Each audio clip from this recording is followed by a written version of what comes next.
नमस्कार, मी स्नेहा गावडे पाटील. आपले Maharashtra news live 24 मध्ये मनापासून स्वागत. आपण पाहत आहात आजच्या महत्त्वाच्या घडामोडी.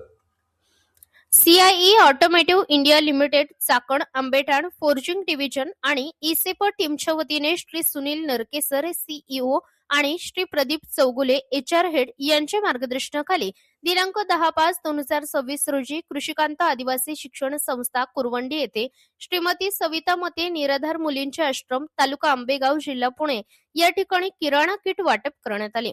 यात प्रामुख्याने गहू, तांदूळ, डाळी, कडधान्य, मसाले आणि तेल व साबण अशा प्रकारचा किराणा वाटप करण्यात आला.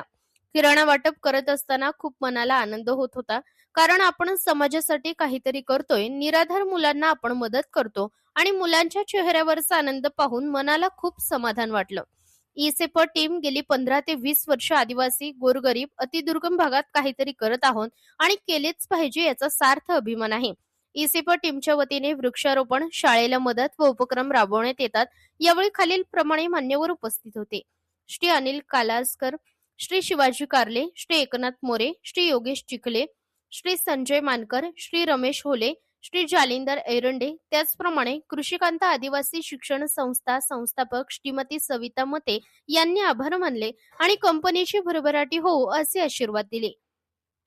तसेच यावेळी समाजाला त्यांनी आवाहन केले की समाजातील दानशूर व्यक्तींनी आपले व आपल्या घरातील व्यक्तींचे वाढदिवस आमच्या आश्रमात साजरा करून आपला आनंद व्यक्त, मुलांचा आनंद द्विगुणित करून आमच्या आश्रमाला आपल्या कुवतीप्रमाणे हातभार लावावा असे आवाहन केले.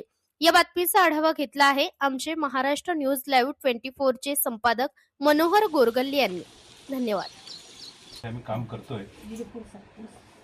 अनेक आश्रम, मराठी शाळा, वृद्धाश्रम, स्वच्छता अभियान असे बरेच प्रकारचे आम्ही कार्यक्रम राबवतो आणि आपल्या विनंतीला मान देऊन आपण निराधार मुलांची अनाथ आश्रम हा जो शाळा संस्था जी चालवत आहे कृषिकांता, खरोखर अभिमानच वाटतो. कारण या जगामध्ये जर असं काम करायचं फार पुण्याचं काम करताय तुम्ही.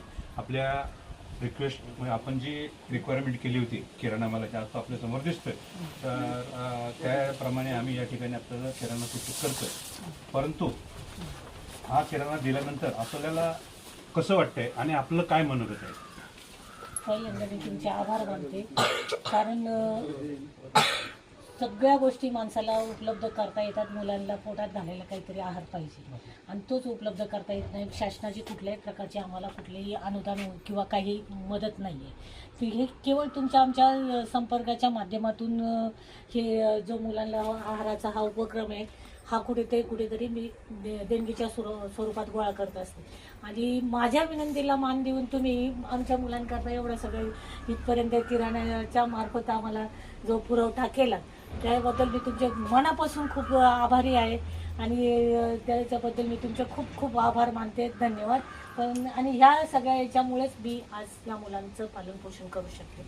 कारण सगळ्या जीवनामध्ये प्रत्येक गोष्ट ही खाल्ल्या पिल्याची होत नाही आणि अन्नधान्य मी आणणार की ते तुम्ही खूप मोठं मन करून माझ्या वारंवार माझ्या विनंतीला मान देऊन तुम्ही मला किराणा दिलेला या वेळेसही तुम्ही मला दिलात, त्याच्याबद्दल मी तुमचे मनापासून आभार आणि धन्यवाद. खूप आज मला खूप समाधान वाटते किंवा याच्यामुळे ना मी 2-3 महिने तरी मुलांना असं मस्तपैकी सांभाळू शकतो. त्यानंतर बघता येईल.